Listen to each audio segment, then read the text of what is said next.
গুম খুন বিচার বহির্ভূত হত্যায় জড়িতরা যেন সংসদে প্রবেশ করতে না পারে, নির্বাচন অঙ্গনকে দুর্বৃত্ত মুক্ত করতেই কাজ করছে নির্বাচন ব্যবস্থা সংস্কার কমিশন। সকালে নির্বাচন ভবনে reporters forum for election and democracy আয়োজিত সংলাপে এসব কথা বলেছেন কমিশনের প্রধান বদিউল আলম মজুমদার। তিনি বলেন, কাউকে নির্বাচন থেকে দূরে রাখা কমিশনের উদ্দেশ্য নয়, কিন্তু যারা এত মানুষ হত্যা করেছে, গুরুতর অপরাধ করেছে, তারাই আবার রাষ্ট্র চালাক, এটা মানুষ চায় না। সবশেষ তিনটি নির্বাচন দেশের নির্বাচন প্রক্রিয়াকে চূড়ান্ত প্রশ্নবিদ্ধ করেছে। ভোট কারচুপির মাধ্যমে মানুষের অধিকার ক্ষুণ্ণ করেছে বিদায়ী আওয়ামী লীগ সরকার। এরপর ক্ষমতায় টিকে থাকতে হত্যা, গুম, নির্যাতনের পথকেই বেছে নিয়েছিল শেখ হাসিনার সরকার, যার চূড়ান্ত পরিণতি গেল জুলাইয়ে ছাত্র জনতার আন্দোলন। যারা এসব অপকর্মের সঙ্গে জড়িত তারা যেন আর সংসদে ঢুকতে না পারে।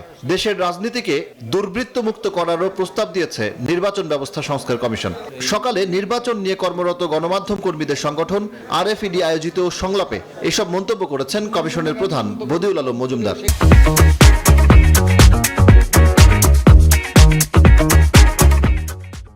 আমরা কাউকে জোর করে কিংবা অযাচিতভাবে অন্যায়ভাবে আমরা কাউকে এর থেকে দূরে রাখার চেষ্টা করছি না। যারা অপরাধ করেছে, যারা বিভিন্নভাবে গুরুতর মানবাধিকার লঙ্ঘন করেছে, তারা আবার এসে আমাদের রাষ্ট্র পরিচালনা করুক, আমি তো মনে করি অধিকাংশ জনগণে চায় না।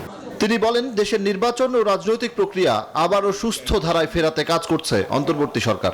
রাজনৈতিক দলগুলোকে পরিচ্ছন্ন করা, আরেকটা হলো নির্বাচনী অঙ্গনকে দুর্বৃত্তমুক্ত করা, তারপরে নির্বাচন কমিশনকে শক্তিশালী করা, এগুলো তো সবগুলোই গুরুত্বপূর্ণ। স্থানীয় সরকার ও জাতীয় নির্বাচন একসাথে বা 4 মাসের মধ্যে আয়োজন করা কঠিন হবে বলেও মন্তব্য করেন তিনি।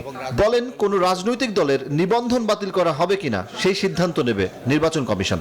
ভবিষ্যতে যখন পরিস্থিতি ভিন্ন হবে, আমাদের সুষ্ঠু নির্বাচনের একটা পরিবেশ সৃষ্টি হবে, আমরা আশা করি যে নির্বাচন কমিশন সঠিক সিদ্ধান্ত নেবে। সংস্কার প্রস্তাবগুলো বাস্তবায়ন হলে শক্তিশালী হবে নির্বাচন কমিশন, আমূল পরিবর্তন আসবে দেশের নির্বাচন ব্যবস্থায়।